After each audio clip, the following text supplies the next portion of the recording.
If saying no makes you anxious, if disappointing someone feels physically uncomfortable, if you feel entirely responsible for keeping the peace, your body is prioritizing survival over simple kindness. Throughout this series, we have begun to separate these learned behaviors from your core identity. We identified burnout as a state of depletion, overstimulation as a saturated nervous system, and avoidance and procrastination as safety mechanisms. Even perfectionism emerged as a shield against shame. These strategies may have protected you once, but they were never intended to run your entire life. Today, we look at the most socially rewarded survival response: people-pleasing. Externally, this behavior mimics generosity. Internally, however, it carries the weight of constant pressure. Real kindness relies on active choice. People-pleasing, by contrast, operates as mandatory obligation. Kindness retains the ability to say no. It allows for a change in direction based on personal capacity.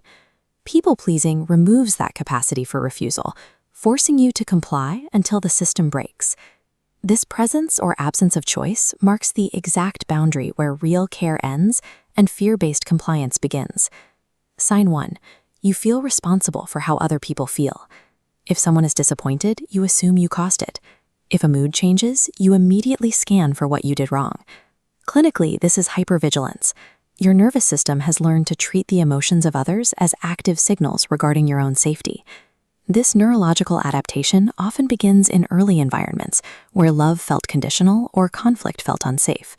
Your brain adopted a specific axiom: if I stay agreeable, I stay safe. While this disappearing act may have protected the child, adult relationships require active presence to function. Sign 2. You say yes before you decide. You agree instantly to requests, only to feel overwhelmed and resentful later. Your brain skips the decision phase entirely to avoid the perceived danger of disappointment. This is threat avoidance. When you bypass the pause, your needs don't vanish. They go underground, turning into resentment. Sign 3. Conflict feels like a threat. You rehearse texts, soften your opinions, and apologize before you have even made a point. Your brain incorrectly equates a difference of perspective with a total loss of connection. You shrink to make yourself easier to be around. This protects the surface of the relationship, while the core of it slowly hollows out. Healthy connection clarifies and strengthens under honesty, rather than collapsing under it. Sign 4. Social time feels like work. You come home drained after being with people. This differs from the overstimulation we discussed previously. This is exhaustion from output. You are constantly managing your tone, your facial expressions, and the emotions of those around you. Performing the correct emotion while suppressing genuine responses drains significant biological energy. If every interaction requires a performance, you are working an unpaid, unrecognized job without rest. Sign 5. The resentment you don't say out loud. You give until empty, but beneath that giving is a suppressed anger that feels forbidden. Suppression doesn't remove these unmet needs, it stores them. They accumulate into exhaustion and detachment. Over time, this process hollows out authenticity until closeness becomes nothing more than theater. You were never too much or broken. You were simply employing the only safety strategy you knew, and it has reached its limit. Resetting this pattern is about integration. We want your needs and your relationships to exist in the same space. Step 1. Institute a mandatory pause before responding to requests. Let me think about that. This creates tactical space. This pause provides the critical biological room between a stimulus and a genuine choice. Step 2. Start with small, low-stakes boundaries. Practice saying what you actually prefer in minor, everyday scenarios. This process builds a tolerance for the discomfort that your brain previously mislabeled as mortal danger.